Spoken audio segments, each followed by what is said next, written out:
Salutatorian Alejandro Mitchell. Senior Class President Cole Crawford. And NJ ROTC Commander AJ Taylor. Also joining us, seated to the sides of the graduates, are many of the teachers and staff at Freedom High School.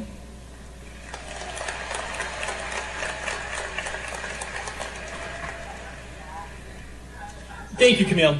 Now I'd like to introduce your Senior Class President, Cole Crawford.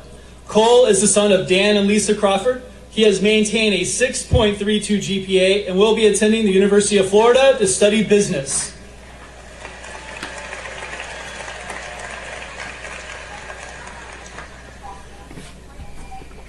Good afternoon, distinguished guests, faculty, families, friends, and as Mr. Stevenson says, the best graduating class in Freedom High School history. I would like to thank those that got us here today.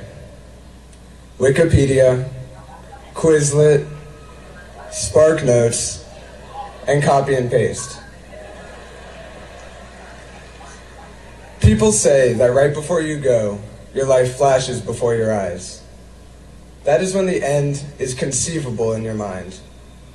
As naive teenagers, most of us glide along in the fast lane, not knowing what is just above the horizon, but hoping that it is how it is in the movies, far and wide. About a month before my senior year began, I was living euphorically, as I was weeks away from my greatest high school year, days away from traveling Europe, and hours away from sitting on Indian Rocks Beach. I was on I-4, probably listening to John Mayer, cruising with the flow of traffic. There was no end in sight. I looked over my shoulder to switch lanes, and by the time I looked back, the black Accord in front of me came to a screeching halt. Things spun, things deployed, and things totaled. The probability of survival of a head-on collision at that speed is low, and those split seconds between seeing and swerving are what saved my life. It was not a timely decision that I made alone, but one that God granted me. That is the reason I am here today.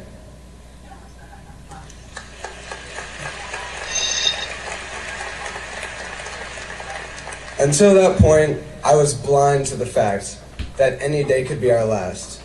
And if our days are numbered, they are not to be wasted. I have never looked at the world the same way since. I began to live a life of increased awareness and purpose. My purpose for standing here today is to end our senior year by congratulating you on the achievements that brought you here, and to provide you with some food for thought involving the way I perceive the world. With every simple decision we make moving forward, we need to ask ourselves why. Why am I wearing these clothes? Why am I listening to this music? Or even, why are these my friends?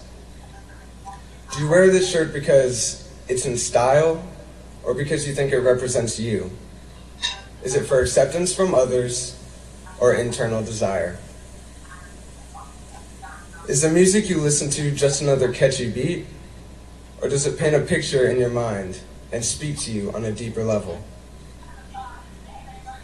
Are you friends with your friends to climb an invisible social ladder, or because they enhance your life and care about your well-being? Then we should ask ourselves why these actions, events, objects, and ideas bring us satisfaction. That is when we begin to learn about ourselves and others. We realize our true priorities through this process and can understand what really matters to us. By freely thinking, we can then discover how much of what we do is based around the standard that other people set for us to believe. Following these social protocols brings us merely temporary happiness. but self-acceptance lasts forever. In summary, let me give you a few key points for you to consider. First, never take for granted the time you have here and your ability to make a change in your life. Second, think freely and don't set your boundaries or opinions based off of those of others. Third, I would like to leave you with a quote from my favorite musical artist.